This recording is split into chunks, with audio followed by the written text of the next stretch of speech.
بسم اللہ الرحمن الرحیم اعوذ باللہ من الشیطان الرجیم بسم اللہ الرحمن الرحیم ربنا آتنا فی الدنیا حسنۃ وفی الآخرۃ حسنۃ وقنا عذاب النار رب اشرح لی صدری ویسر لی امری واحلل عقدۃ من لسانی یفقہوا قولی۔ السلام علیکم اسٹوڈنٹس، کیسے ہیں بیٹا آپ لوگ؟ اللہ تعالیٰ سے دعا ہے کہ اللہ تعالیٰ سب کو خیر و عافیت کے ساتھ رکھے۔ آج آپ کے ساتھ بیٹا میرا 11واں لیکچر ہے اور آپ کا جو پچھلا سبق ہے پہلے ہم اس کا اعادہ کریں گے۔ آپ کی کتاب آفاقی تہذیب و تمدن سے جو ہم باب ہفتوں میں عہد رسالت پڑھ رہے تھے، ٹھیک ہے، وہ ابھی کنٹینیو ہے، یعنی وہ چل رہا ہے وہ سلسلہ۔ ظاہر ہے یہ ایک طویل چیپٹر ہے، اس میں ہم تھوڑا تھوڑا کر کے ہر اس میں پڑھتے جا رہے ہیں۔ تو پچھلا جو سبق عہد رسالت کا پڑھایا تھا اس کا اعادہ کر لیتے ہیں تاکہ اس کے بعد جو موضوع ہمارا ہے ہم اس کی طرف آئیں تو آپ کو جو ہے وہ صحیح سے سمجھ آ سکے، ٹھیک ہے بیٹا۔ اپنی کتاب آفاقی تہذیب و تمدن کھولیں اور اس میں عہد رسالت کا چیپٹر ہے وہ کھولیں، پین پنسل لے کر بیٹھیں۔ پہلے اعادہ کراتی ہوں پھر اپنے موضوع کی طرف جائیں گے۔ چلیں جی بیٹا۔ جی اسٹوڈنٹس، آپ کو جو پچھلا میں نے لیکچر تھا وہ رسول صلی اللہ علیہ وسلم کی ابتدائی زندگی کے حوالے سے قبل از بعثت نبوی و بعد از بعثت نبوی یہ میں نے پڑھایا تھا آپ کو۔ اس میں حضور صلی اللہ علیہ وسلم کی تجارت تک کا اس سے پچھلے لیکچر میں پڑھا، اور اس میں جو ہے اعادہ میں آپ اس بات کا کرواؤں گی کہ حضور صلی اللہ علیہ وسلم کو نبوت ملنے سے پہلے ہی آپ صلی اللہ علیہ وسلم نے ایک معمول بنا لیا تھا کہ آپ صلی اللہ علیہ وسلم جو ہے وہ ستو اور پانی لے کر مکہ سے 3 میل کے فاصلے پر ایک پہاڑ پر جاتے تھے۔ وہاں ایک غار تھی، غار ہرا، وہاں آپ صلی اللہ علیہ وسلم جو ہے وہ عبادت میں مصروف رہتے۔ تو یہیں پر حضور صلی اللہ علیہ وسلم، یہ تقریباً حضور صلی اللہ علیہ وسلم کی نبوت ملنے سے 7 سال پہلے کا واقعہ ہے، ٹھیک ہے، 7 سال پہلے، یعنی جس وقت آپ صلی اللہ علیہ وسلم کی عمر مبارک 33 برس تھی، 33، تو اس وقت سے لے کر 40 برس تک آپ صلی اللہ علیہ وسلم کا یہ معمول تھا کہ آپ وہاں پر کچھ دیر کے لیے غار ہرا میں تشریف لے جاتے اور وہاں اللہ تعالیٰ کی یاد میں مصروف رہتے۔ تو وہیں پر 40 سال کی عمر میں آپ صلی اللہ علیہ وسلم پر پہلی وحی نازل ہوئی۔ حضرت جبریل امین آئے اور انہوں نے آپ صلی اللہ علیہ وسلم کو اقرا سے جو ہے وہ سورہ علق کی پہلی 5 آیات جو ہیں وہاں پر آپ پر وحی کا نزول ہوا۔ حضرت جبریل امین، روح الامین بھی جنہیں کہا جاتا ہے، انہوں نے آپ کو اقرا کا کہا۔ جب آپ صلی اللہ علیہ وسلم نے فرمایا کہ میں پڑھنا نہیں جانتا تو انہوں نے آپ کو زور سے بھیجا اور پھر آپ کو پڑھنے کا کہا، اور یہ آیات آپ کو دل میں اتار دی گئیں۔ حضور صلی اللہ علیہ وسلم شروع میں تھوڑا اس وجہ سے جو ہے وہ پریشان رہے، پھر حضرت خدیجہ رضی اللہ عنہا نے آپ کو تسلی دی کہ آپ جو ہے وہ سب لوگوں کے مددگار ہیں، غریبوں، بیواؤں، یتیموں کا خیال رکھتے ہیں، تو اللہ تعالیٰ ہرگز آپ سے ناراض نہیں ہوگا۔ پھر کچھ عرصہ بیچ میں سے وحی نہیں آئی، اس عرصے کو فترۃ الوحی کہتے ہیں، اور اس کے بعد تقریباً 3 ماہ کے بعد دوبارہ یا ایھا المدثر سے دوبارہ آپ صلی اللہ علیہ وسلم کو مخاطب کیا گیا، اور آپ صلی اللہ علیہ وسلم کو حکم دیا گیا کہ آپ اپنے خاندان والوں کو یا اپنے ارد گرد والے لوگوں کو اسلام کی دعوت دیں۔ اور آپ صلی اللہ علیہ وسلم نے جو دعوت دی پہلے، تو اس میں آپ صلی اللہ علیہ وسلم کے جو 4 قریبی لوگ ہیں وہ ایمان لے آئے، یعنی عورتوں میں سب سے پہلے آپ کی زوجہ حضرت خدیجہ رضی اللہ عنہا نے ایمان لایا، مردوں میں آپ کے دوست حضرت ابوبکر صدیق رضی اللہ عنہ اسلام لے آئے، اور غلاموں میں حضرت زید بن حارثہ، اور بچوں میں حضرت علی رضی اللہ عنہ۔ یہ بہت اہمیت کے حامل ہیں، میں نے آپ کو اس وقت بھی بتایا تھا کہ MCQs اور شارٹ کوسچن کے حوالے سے یہ چیزیں آپ نے یاد رکھنی ہیں۔ اس کے بعد حضور صلی اللہ علیہ وسلم کو یہ حکم ہوا کہ اپنے خاندان والوں کو بھی جو ہے وہ تبلیغ کیجیے۔ حضور صلی اللہ علیہ وسلم نے اپنے خاندان والوں کو جو ہے وہ دعوت دی اور ان کو جو ہے اس بات کا بتایا کہ اللہ ایک ہے، اس کی عبادت کیجیے، اور میں آپ کو وہ بات بتا رہا ہوں جو آپ کو کوئی اور نہیں بتائے گا۔ لیکن وہ لوگ بھی قریش مکہ پھر اس کے بعد حضور صلی اللہ علیہ وسلم کو 3 سال خفیہ آپ نے تبلیغ کی۔ 3 سال تک جو ہے وہ آپ صلی اللہ علیہ وسلم نے اسلام، مسلمان جو ہو چکے تھے وہ چھپ کر نمازیں پڑھتے تھے اور اسلام کو جو ہے وہ سب کے سامنے نہیں لایا گیا تھا۔ پھر اللہ تعالیٰ کو حکم ہوا کہ اب لوگوں کو ڈرائیے، اور 3 سال بعد آپ صلی اللہ علیہ وسلم نے اعلانیہ تبلیغ کا آغاز کہاں سے کیا؟ کوہ صفا پر۔ کوہ صفا پر کھڑے ہو کر آپ صلی اللہ علیہ وسلم نے اہل قریش کو مخاطب کیا، قریش مکہ کو، اور ان کو بتایا کہ اللہ تعالیٰ ایک ہے، صرف اس کی عبادت کریں اور بتوں کی جو ہے وہ پوجا چھوڑ دیں۔ لیکن جو ہے وہ سب کے سب آپ سے ناراض ہوئے، آپ کو برا بھلا کہا. اس میں آپ کا چچا ابو لہب بھی شامل تھا، اور وہ آپ سے ناراض ہو کر چلے گئے. پھر اس کے بعد کیا ہوا کہ انہوں نے آپ صلی اللہ علیہ وسلم کو ایذائیں دینا شروع کر دی. طرح طرح سے جو ہے آپ صلی اللہ علیہ وسلم کو ایذا دیتے. کبھی جو ہے وہ آپ صلی اللہ علیہ وسلم کے راستے میں کانٹے بچھا دیتے، کبھی آپ صلی اللہ علیہ وسلم کے پیچھے لوگوں کو لگا دیتے جو آپ کو شاعر اور مجنوں کہتے، نعوذ باللہ. تو یہ اس طرح سے آپ صلی اللہ علیہ وسلم کو ہر طرح سے انہوں نے تکلیفیں دی. لیکن حضور صلی اللہ علیہ وسلم نے جو ہے وہ مسلسل ثابت قدمی کا اظہار کیا، یہاں تک کہ پھر وہ حضرت آپ کے چچا حضرت ابو طالب کے پاس شکایت لے کر آئے. تو حضور صلی اللہ علیہ وسلم نے فرمایا، خدا کی قسم میرے ایک ہاتھ پر چاند اور دوسرے پر سورج لا کے رکھ دیں تب بھی میں دین اسلام کی تبلیغ سے نہیں ہٹوں گا. تو آپ کے چچا نے آپ کا ساتھ کا اعلان کیا. پھر جب وہ سب چیزوں سے، حربوں سے جو ہے وہ ناکام ہو گئے، تو انہوں نے آپ کو لالچ دینے کی کوشش کی کہ اگر آپ صلی اللہ علیہ وسلم چاہتے ہیں کہ کسی جو ہے وہ بادشاہ بننا چاہتے ہیں، ہم آپ کو بنا دیتے ہیں. اگر کسی حسین عورت سے شادی کرنا چاہتے ہیں تو آپ کے لیے وہ حاضر ہوگی، یا اگر آپ مال دولت چاہتے ہیں تو ہم وہ بھی آپ کو دیں گے، آپ صرف ہمارے جو بتوں کو ہے وہ برا بھلا کہنا چھوڑ دیں. تو یہاں تک ہی آپ کو پڑھایا. آج کا جو میرا موضوع ہے وہ اس سے آگے کا ہے، ٹھیک ہے. یہاں تک. اس کے بعد اب کفار کے مظالم شروع ہو گئے، وہاں سے اب ہم آگے پڑھتے ہیں. جی اسٹوڈنٹس، آج کا موضوع عہد رسالت ہی ہے، اور اس کے عنوان کے تحت جو ہم مزید چیزیں پڑھیں گے، ترتیب سے آگے بڑھتے جا رہے ہیں، وہ ہے کفار کے مظالم. یعنی جب حضور صلی اللہ علیہ وسلم نے اعلانیہ تبلیغ کر دی اور لوگ مسلمان بھی ہونے لگے، تو کفار کے مظالم بھی حد سے زیادہ بڑھنے لگے. اس کے بارے میں پڑھیں گے. اس کے علاوہ قریش مکہ کی مخالفت کے اسباب کیا تھے، کہ وہ اسلام کے مخالف کیوں تھے، یہ بھی وجوہات پڑھیں گے. اور پھر ہجرت حبشہ. یہ 3 اہم پوائنٹس ہیں جو ہم پڑھیں گے، اور یہ ترتیب سے آپ نے دیکھتے جانا ہے. واقعات کو اسی ترتیب سے چلتے جائیں گے کہ حضور صلی اللہ علیہ وسلم کی پیدائش سے لے کر ان کی نبوت کے بعد تبلیغ کے خفیہ اعلانیہ، اور اب اس کے بعد کفار کے مظالم. ترتیب سے یہ جو ہے واقعات چلتے جائیں گے، ٹھیک ہے. تو اب آج کے موضوع میں ہم یہ پڑھتے ہیں. چلیں جی، آپ اپنی کتاب کھولیں. کتاب کا صفحہ نمبر 251، ٹھیک ہے. 251 جو ہے وہ صفحہ کھولیں، پینسل ہاتھ میں رکھیے گا، اور اپنے جو اہم پوائنٹس ہیں ان کو نوٹ کرتے جائیں. جی، اس سبق کو پڑھانے کا مقصد یہی ہے کہ اسلامی تعلیمات سے دلچسپی ہو، اور حضور صلی اللہ علیہ وسلم کی سنت سے ان کے تمام جو حضور صلی اللہ علیہ وسلم نے تبلیغی جو کاوشیں کی ہیں ان سے مکمل طور پر آگاہ کیا جائے، کہ واقف ہوں کہ ہمارے نبی صلی اللہ علیہ وسلم نے اسلام کی تبلیغ میں کس قدر جو ہے وہ مشکلات سہیں، کتنے مصائب کا سامنا کیا، مگر مستقل مزاجی اور جو ہے وہ استقلال سے آپ پیچھے نہیں ہٹے، اور آپ اپنے مقصد میں اسی لیے کامیاب بھی ہوئے. یہی درس ہے ہمیں حضور صلی اللہ علیہ وسلم کے اسوہ حسنہ سے، کہ جب آپ کسی بھی اچھے کام کا ارادہ کر لیتے ہیں تو اس کے راستے میں جتنی بھی مشکلات آئیں ان پر صبر اور ثابت قدمی کا مظاہرہ کرنا چاہیے، تو انسان اپنے مقصد میں کامیاب ہو جاتا ہے. تو حضور صلی اللہ علیہ وسلم کی زندگی بھی ہمیں یہی درس دیتی ہے کہ حضور صلی اللہ علیہ وسلم نے جو آپ کو منصب دیا گیا تھا تبلیغ اسلام کا، اس سے آپ صلی اللہ علیہ وسلم پیچھے بالکل نہیں ہٹے. ہر طرح کی تکلیف اور مصیبت کو، پریشانی کو برداشت کیا، لیکن اپنے مقصد سے پیچھے نہیں ہٹے. اسی میں اسلام کی پہلی ہجرت حبشہ کے بارے میں بھی آپ کو جو ہے وہ آگاہ کیا جائے گا، کیونکہ یہ بہت اہم ہے کہ اسلام کی پہلی ہجرت کون سی تھی، ٹھیک ہے، کہ کتنے لوگوں نے کی، کس وجہ سے کی، اور کس طرف کی. یہ تمام تفصیلات آپ کو وہاں پہنچائی جائیں گی. جی، اب اپنے موضوع کی طرف آئیں. جی اسٹوڈنٹس، جب اب کفار نے دیکھا کہ اب مسلمان ہوتے جا رہے ہیں لوگ، تو انہوں نے حضور صلی اللہ علیہ وسلم کو بھی لالچ بھی دی، لیکن وہ کام نہ آئی. تو انہوں نے مظالم آپ صلی اللہ علیہ وسلم کے ساتھیوں پر شروع کر دیے، ظلم و ستم. کفار کے مظالم. قریش مکہ نے آپ صلی اللہ علیہ وسلم کو اور مسلمانوں کو ہر طرح سے اس مشن سے باز رکھنے کی، یعنی مشن تبلیغ اسلام سے باز رکھنے کی کوشش کی، مگر آپ صلی اللہ علیہ وسلم اور آپ صلی اللہ علیہ وسلم کے صحابہ رضی اللہ عنہم نے اپنے مقصد کو جاری رکھا.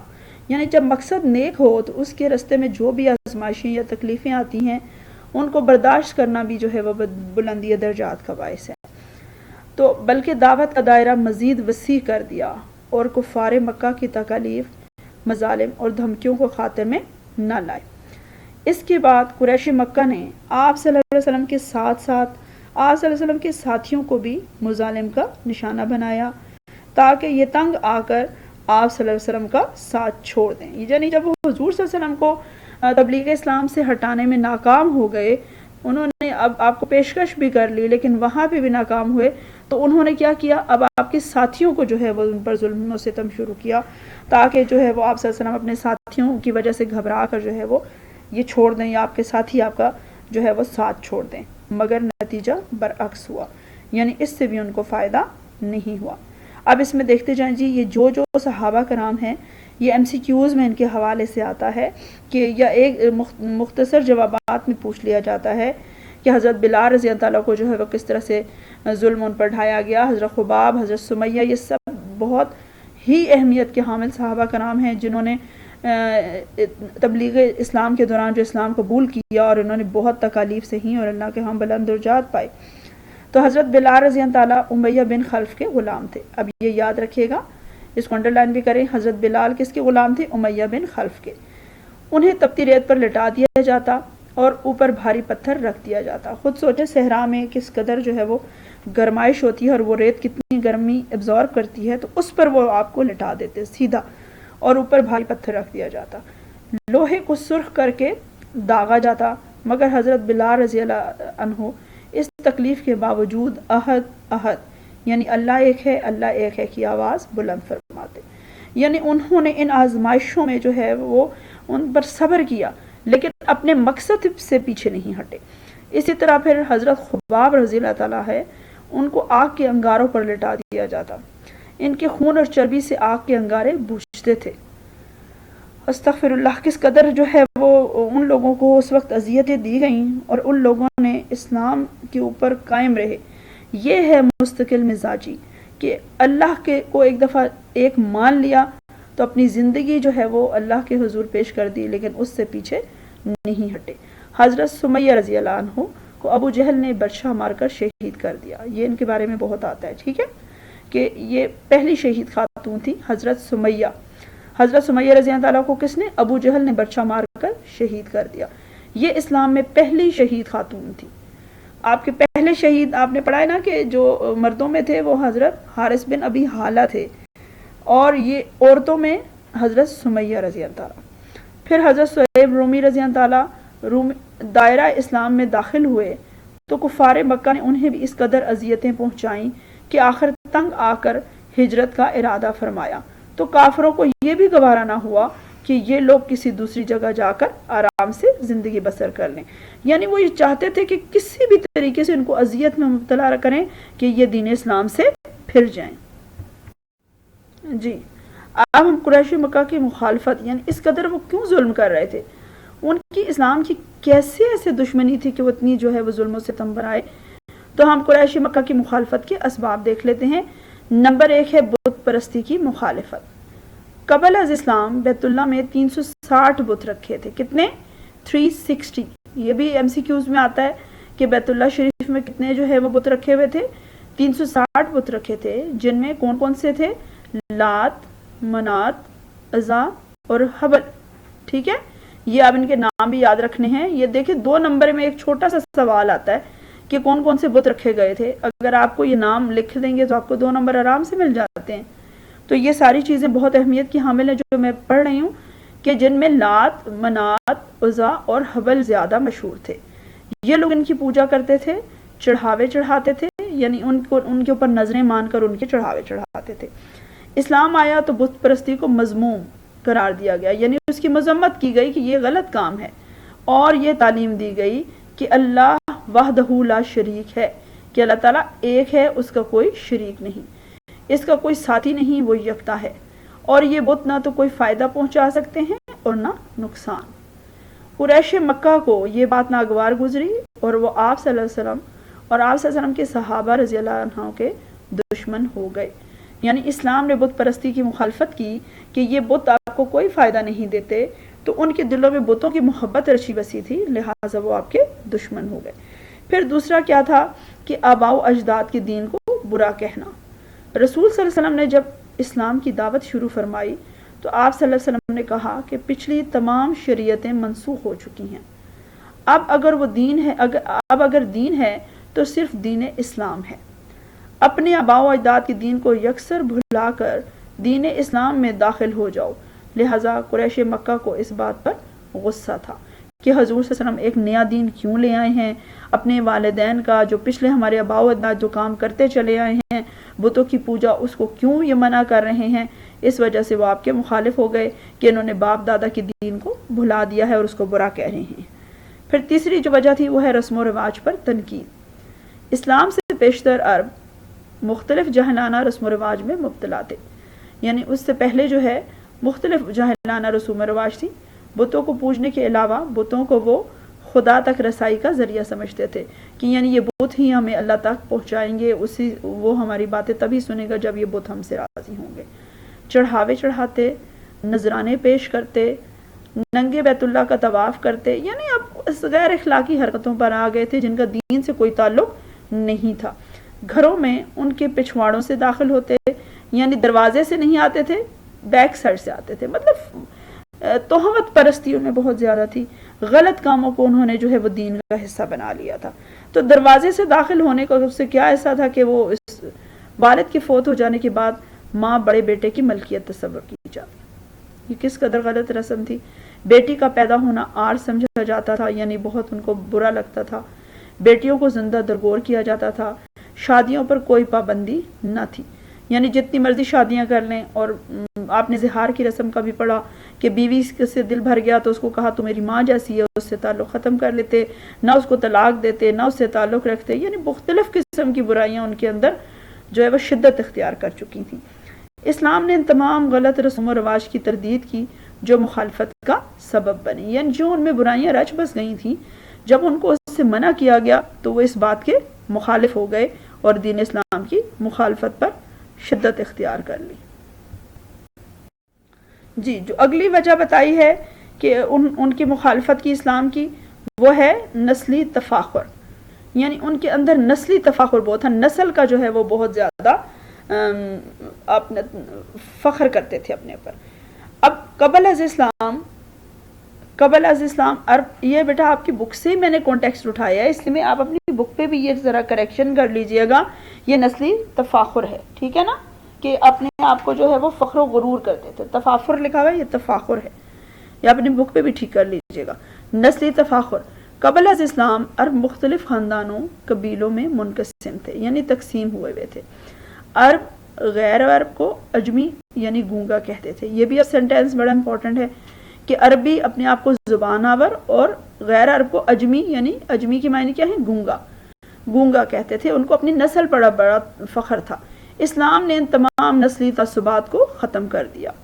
سورہ الحجرات آیت 13 میں ارشاد باری تعالیٰ ہے، اللہ تعالیٰ نے کیا فرمایا، وَجَعَلْنَكُمْ شُعُوبًا وَقَبَائِلَ لِتَعَارَفُوا اِنَّ أَكْرَمَكُمْ عِندَ اللَّهِ أَتْقَاكُمْ، کہ ہم نے تمہیں بنایا ذاتیں اور قبیلے تاکہ تم ایک دوسرے کی شناخت کرو۔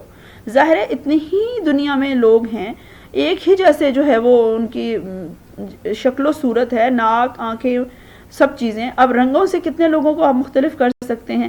تو اللہ تعالیٰ نے فرمایا میں نے پہچان کے لیے کنبے اور قبیلے بنائے ہیں، صرف شناخت کے لیے۔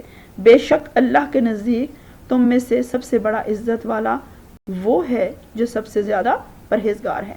یہ اسلام کا تصور تھا، جبکہ ان کے ہاں وہ اپنے آپ کو اہل عرب جو ہیں وہ بڑا فخر و غرور کرتے تھے اپنی ذات پات پر، اور دوسروں کو جو ہے وہ گونگا اور اپنے سے کمتر سمجھتے تھے۔ جب اسلام نے اس نسلی تفاخر کو مٹایا تو وہ اپنے آپ کو کم سمجھنے لگے کہ اب ہماری بڑائی کیسے بیان ہوگی، لہٰذا وہ اسلام کے مخالف ہو گئے۔ پھر اگلا جو اسلام نے پیش کیا وہ ہے مساوات، اگلی خوبی۔ چونکہ عرب میں نسلی امتیاز تھا، یعنی وہ اپنے آپ کو دوسروں سے مختلف اور بڑا جانتے تھے۔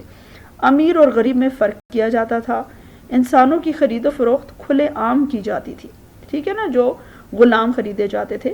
اسلام نے یہ تمام امتیازات ختم کر دیے اور نسل انسانی کا وقار بحال کیا۔ یہی وجہ ہے کہ حضرت عثمان غنی رضی اللہ تعالیٰ نے بہت سے لوگوں کو جو ہے وہ آزاد کیا، غلاموں کو۔ حضرت بلال حبشی کو بھی اسی طرح سے حضرت ابوبکر صدیق رضی اللہ تعالیٰ نے جو ہے وہ خرید کر آزاد کیا۔ حضور صلی اللہ علیہ وسلم نے اپنے متبنہ جن کو بنایا، حضرت زید بن حارثہ، وہ بھی غلام تھے، ان کو آپ نے آزاد کر کے اپنا بیٹا بنایا۔ منہ بولا بیٹا. تو یہ ساری چیزیں کہ اسلام نے جو ہے وہ کہا کہ آزاد غلام نہیں سب انسان ہیں. تو اس چیز پہ ان کو ظاہر ہے ان کی امتیازی حیثیت ختم ہو رہی تھی تو وہ پھر مسلمانوں کے مخالف ہو گئے. اب بقول علامہ اقبال ایک ہی صف میں کھڑے ہو گئے محمود و ایاز، یعنی محمود بادشاہ تھا اور ایاز اس کا غلام.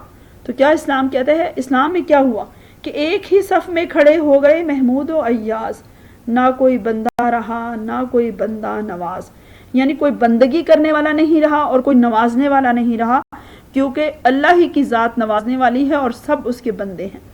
تو محمود و ایاز نماز میں ایک ساتھ کھڑے ہو گئے تو فرق ہی ختم ہو گیا بادشاہ اور اس کا.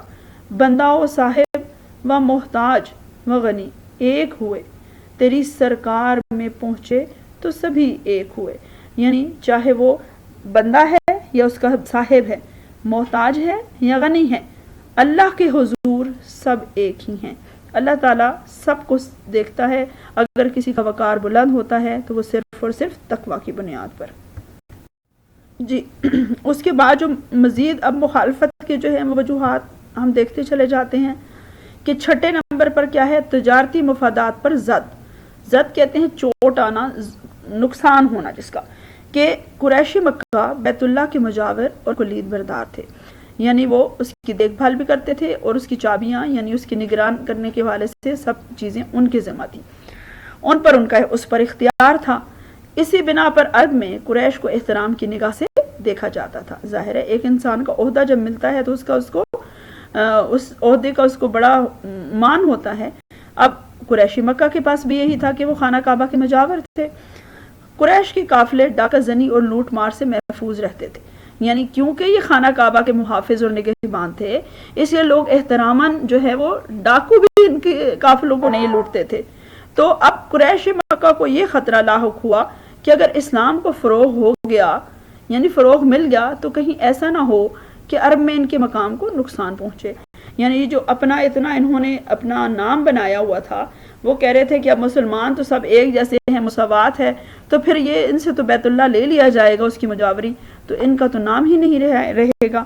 لہٰذا اسی بنا پر قریش مکہ آپ کی مخالفت میں پیش تھے، یعنی انہیں اپنی مجاوری جاتی نظر آ رہی تھی، اس وجہ سے انہوں نے اسلام کی مخالفت کی.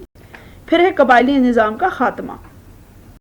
اسلام نے آ کر عرب میں رائج قبائلی نظام کے خاتمہ کا اعلان کیا، یعنی جو اپنے اپنے قبائل میں یہ جو بٹے ہوئے تھے اور ہر قبیلہ اپنے قبیلے کو طاقت کے حوالے سے جو ہے وہ منواتا تھا، تو کیا ہوا؟ قبائلی نظام کو اسلام نے ختم کر دیا کہ سب لوگ آپس میں برابر ہیں اور تمام لوگوں کو ایک خاندان کی طرح آپس میں محبت و الفت کی تعلیم دی اور تمام اونچ نیچ ختم کرنے کی تلقین کی.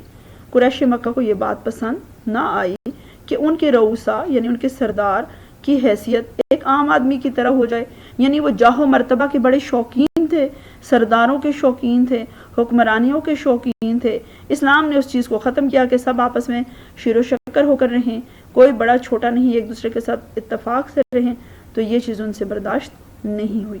ٹھیک ہے، قریش مکہ اپنے آپ کو افضل اور اشرف سمجھتے تھے، اس بنا پر مخالف ہو گئے. یعنی انہوں نے کہا کہ ہم تو اپنی سرداری نہیں چھوڑ سکتے، ہم اس مذہب کو قبول نہیں کریں گے جس میں ہماری حیثیت عام ہو جائے. پھر 8ویں جو ہے وہ وجہ کیا بتائی کہ اسلام میں دیگر مذاہب کا احترام. اسلام واحد مذہب ہے جس میں دیگر مذاہب کا احترام کرنے کی تلقین کی گئی. اسلام نے یہودیت اور عیسائیت کے لیے رواداری یعنی ان کے ساتھ اچھا سلوک رکھنا اور توقیر یعنی عزت کے جذبات کا اظہار کیا کہ آپ ان کے ساتھ اچھی مروت سے پیش آئیں، ان کا لحاظ کریں، ان کی بھی عزت کریں. جبکہ قریش مکہ عیسائیت کے سخت مخالف تھے. ٹھیک ہے، اس کی وجہ یہ تھی کہ ابراہ نے بیت اللہ پر لشکر کشی کی تھی.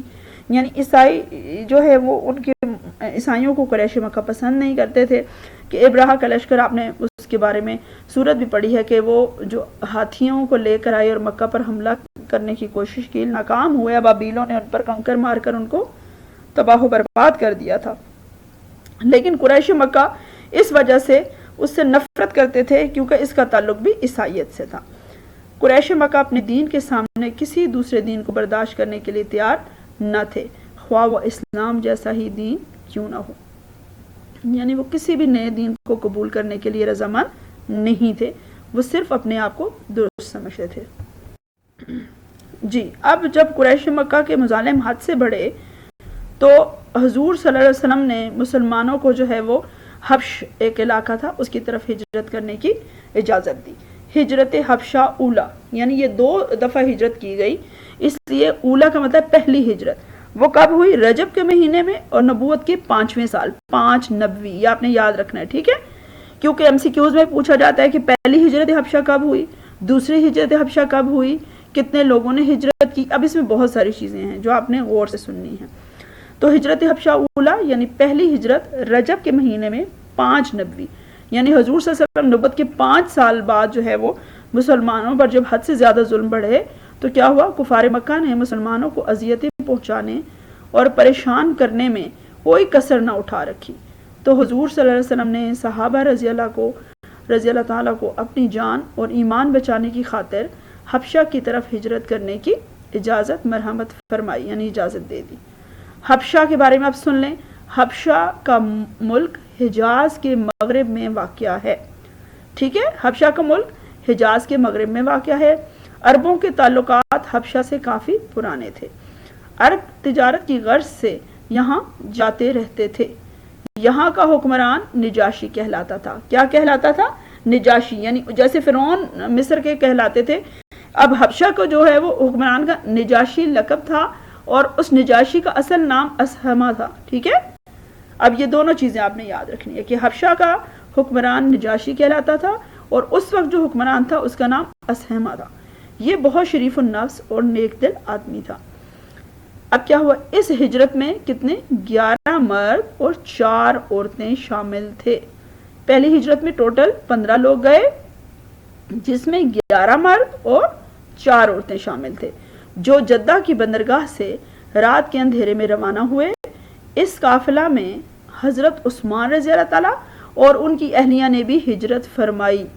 یہ بہت امپورٹنٹ سوال ہے، یہاں پوچھا جاتا ہے کہ کس صحابی رضی اللہ تعالیٰ نے جو ہے وہ ان کے بارے میں حضور صلی اللہ علیہ وسلم نے فرمایا کہ ایک نبی کے بعد جو ہے وہ ایک صحابی ہیں جنہوں نے اپنی اہلیہ کے ساتھ ہجرت فرمائی۔ تو یہ دیکھیں کہ حضرت عثمان رضی اللہ تعالیٰ اور ان کی اہلیہ نے بھی ہجرت فرمائی، جس کے متعلق آپ صلی اللہ علیہ وسلم نے ارشاد فرمایا کہ حضرت لوط علیہ السلام کے بعد حضرت عثمان رضی اللہ تعالیٰ وہ پہلے شخص ہیں جنہوں نے اپنی بیوی کے ساتھ ہجرت کی ہے۔ سمجھ گئے؟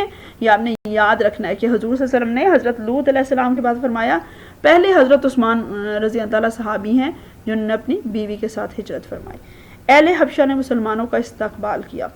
قریش مکہ کو جب اس کا پتہ چلا کہ مسلمان ہم سے بچ کر حبشہ کی طرف ہجرت کر رہے ہیں تو انہوں نے عمر بن العاص اور عبداللہ بن ابی ربیہ کو تحفے تحائف دے کر حبشہ روانہ کیا تاکہ وہ مہاجر مسلمانوں کو واپس مکہ لے آئیں۔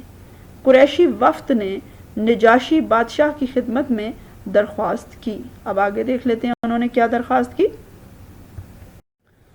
جی جو قریشی وفد گیا انہوں نے نجاشی سے کیا کہا کہ اے بادشاہ، ہمارے چند نادان ہم وطن لوگوں نے اپنا ملک چھوڑ کر حبشہ میں پناہ لی ہے۔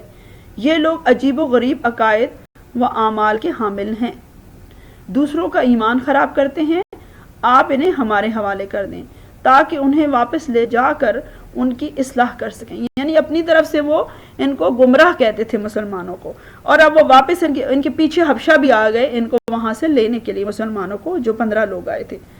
انہوں نے اپنے آباء و اجداد کا دین چھوڑ کر ایک نیا مذہب اختیار کر لیا ہے۔ یہ سب باتیں جو ہیں، یہ جو قریش مکہ پیچھے جو 2 لوگ بھیجے گئے انہوں نے جا کر نجاشی سے کہیں۔ نجاشی بہت سمجھدار اور مردم شناس یعنی لوگوں کو جاننے پہچاننے والا تھا، مردم شناس بادشاہ تھا، یعنی لوگوں کے مزاج کو جان لیتا تھا۔ اس نے ہجرت کرنے والے مسلمانوں کو بلوایا تاکہ اس سے ہی صورتحال کا پتہ چل سکے۔ اس موقع پر حضرت جعفر طیار نے نجاشی بادشاہ کے دربار میں فرمایا۔ یہ تقریر بھی پوچھ لی جاتی ہے کہ حضرت جعفر طیار نے کیا نجاشی کے دربار میں تقریر کی۔ دیکھیں اب 2 نمبر کے حوالے سے یہ بیٹا اسی لیے میں سارا آپ کو پڑھ کے سمجھا رہی ہوں کہ اس میں بے شمار MCQs بنتے ہیں اور بے شمار شارٹ کوسچن بنتے ہیں، ٹھیک ہے؟ تو یہ ہسٹری کو سمجھتے جائیے کہ نجاشی جو ہے وہ سمجھدار تھا، اس لیے اس نے کہا کہ میں مسلمانوں سے بھی پوچھ لوں، اور مسلمانوں کی طرف سے کس نے تقریر کی؟ حضرت جعفر طیار رضی اللہ تعالیٰ نے. یہ بھی یاد رکھیے گا، ٹھیک ہے. انہوں نے کیا فرمایا؟ اے بادشاہ، ہم جہالت میں مبتلا تھے، بتوں کو پوچھتے تھے، مردار کھاتے تھے، شراب پیتے تھے، چوری کرتے تھے، زنا تھے، ٹھیک ہے، زنا کے مرتکب یعنی بدکاری کرتے تھے کہ مرتکب، اور راہزن تھے یعنی چوری ڈاکے کرتے تھے، راہزن چوری ڈاکے. ہم میں انسانیت اور سچی ایمانداری کا نشان نہ تھا. ہمسایوں سے بدسلوکی، مسافروں کے ساتھ ظلم اور مظلوموں کی ایذا رسانی ہمارا شیوا تھا، یعنی ہم مظلوموں پر ظلم کرتے تھے. ہمارے ہاں کوئی قاعدہ و قانون نہ تھا. ایسی حالت میں خدا نے ہم پر رحم فرمایا اور ہم میں ایک نبی پیدا فرمایا جس کی حسب و نسب، صداقت، امانت اور شرافت سے ہم اچھی طرح واقف تھے. اس نے ہمیں توحید کی دعوت دی اور سمجھایا کہ اس اکیلے خدا کے ساتھ کسی کو شریک نہ بنائیں. اس نے ہمیں بت پرستی سے روکا اور ہمیں سمجھایا کہ ہم سچ بولیں، وعدہ پورا کریں، رحم کریں، گناہوں سے دور رہیں اور برائیوں سے پرہیز کریں. اس نے حکم دیا کہ ہم نماز پڑھیں اور صدقہ دیں. یعنی تمام باتیں جو حضور صلی اللہ علیہ وسلم نے اسلام کی بتائی تھیں وہ حضرت جعفر طیار نے تفصیل سے بیان کر دی، ٹھیک ہے نا، ہر چیز کو. ہماری قوم ہم سے ان باتوں سے بگڑ گئی ہے. انہوں نے جہاں تک ہو سکا ہمیں ستایا کہ ہم وحدہ لا شریک کی عبادت کرنا چھوڑ دیں، یعنی ایک خدا کی عبادت، اور لکڑی اور پتھر کے بتوں کی دوبارہ پوجا کرنے لگ جائیں. ہم نے ان کے ہاتھوں بہت ظلم اور تکلیفیں برداشت کی ہیں، اور جب مجبور ہو گئے تو آپ کے ملک میں پناہ لینے کے لیے آ گئے ہیں. ہم یقین رکھتے ہیں کہ آپ کی سلطنت میں ہم پر ظلم نہیں ہوگا.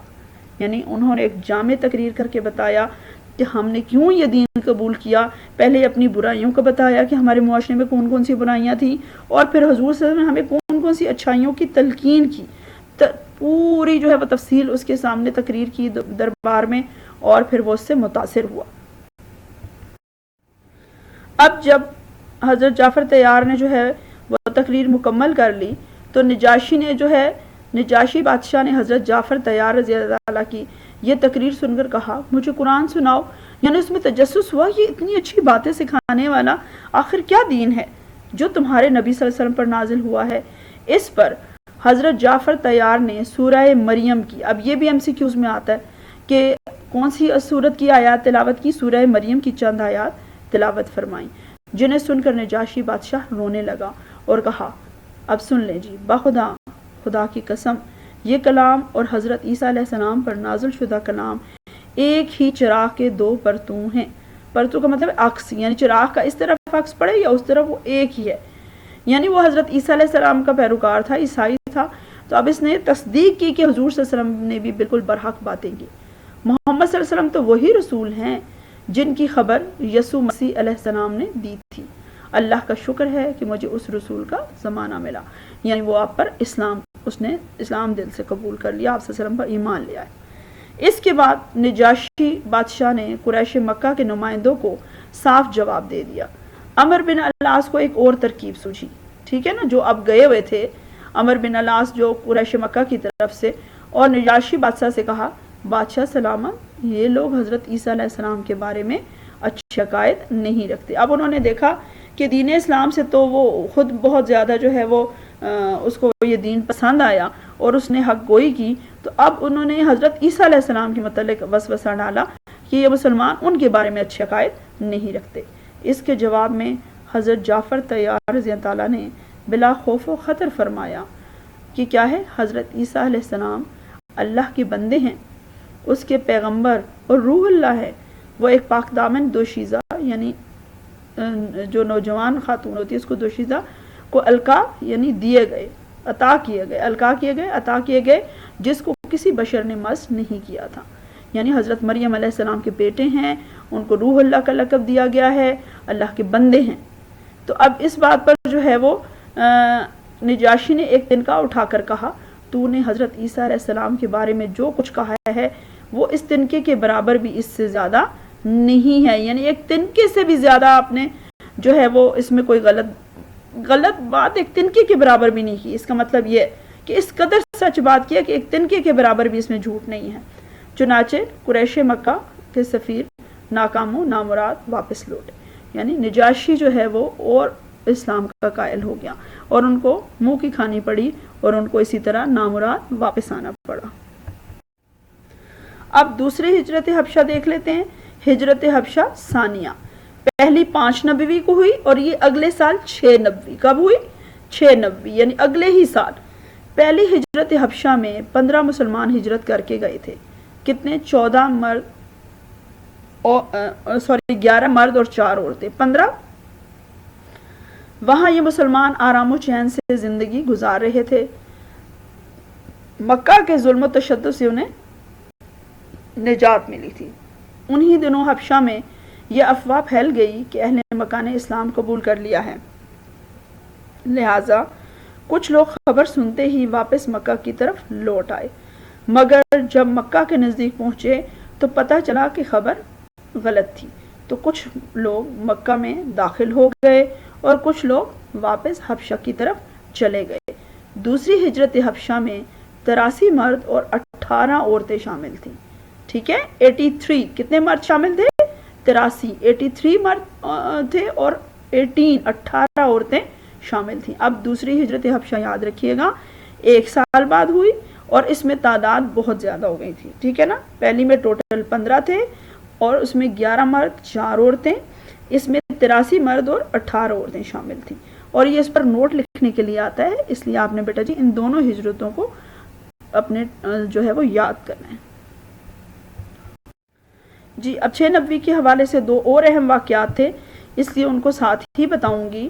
کہ نبوت کے 6 سال جب ہجرت حبشہ ہوئی تو اسی دور میں حضرت حمزہ رضی اللہ تعالیٰ نے اسلام قبول کیا.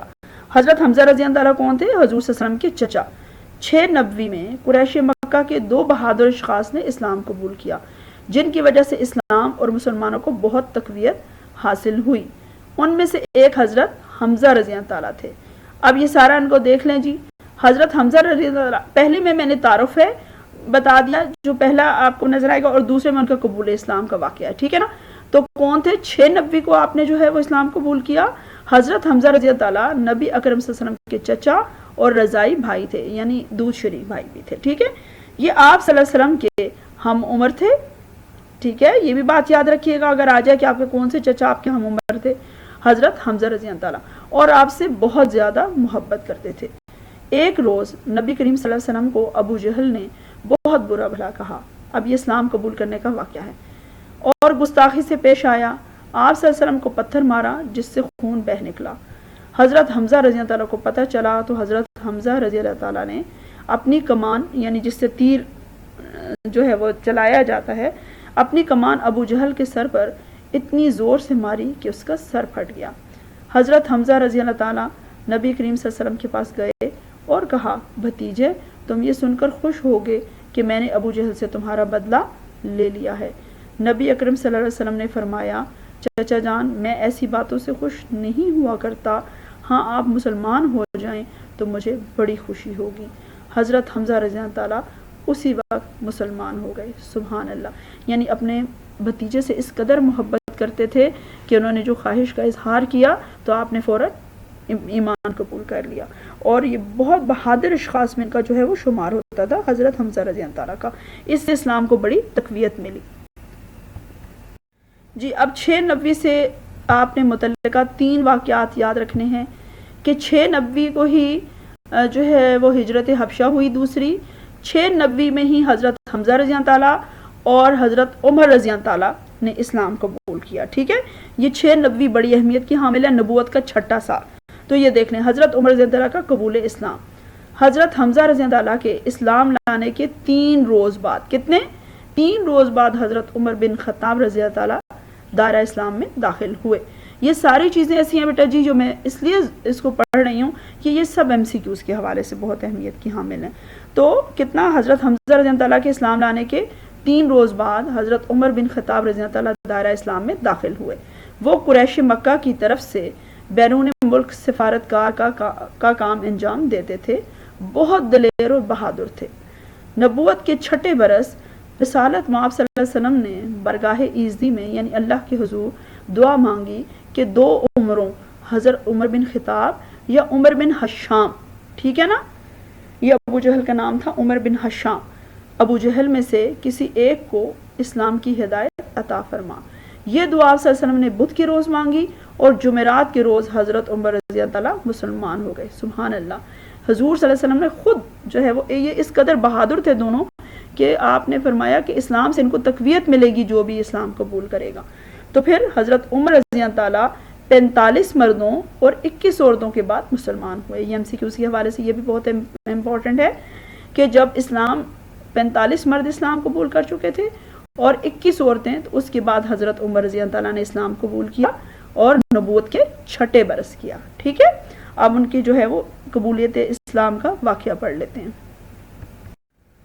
جی، علامہ ابن کثیر البدایہ والنہایہ، ٹھیک ہے، علامہ ابن کثیر نے، یہ ہسٹری لکھنے والے جو ہیں، علامہ ابن کثیر نے البدایہ والنہایہ میں لکھا ہے کہ حضرت عمر رضی اللہ تعالیٰ ہجرت حبشہ کے بعد حلقہ بگوش اسلام ہوئے تھے، ٹھیک ہے نا۔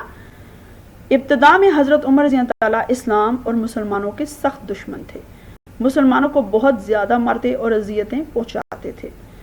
قریش کی ایک میٹنگ یعنی ان اکٹھے ہوئے جہاں پر میں حضرت عمر رضی اللہ تعالیٰ نے کہا، اے گروہ قریش، یہ روز کا درد سر کیسا، یہ وعدہ کرتا ہوں کہ اس فتنے کے سرغنہ کا سر قلم کر کے اس قوم کو اس سے نجات دلا دوں گا۔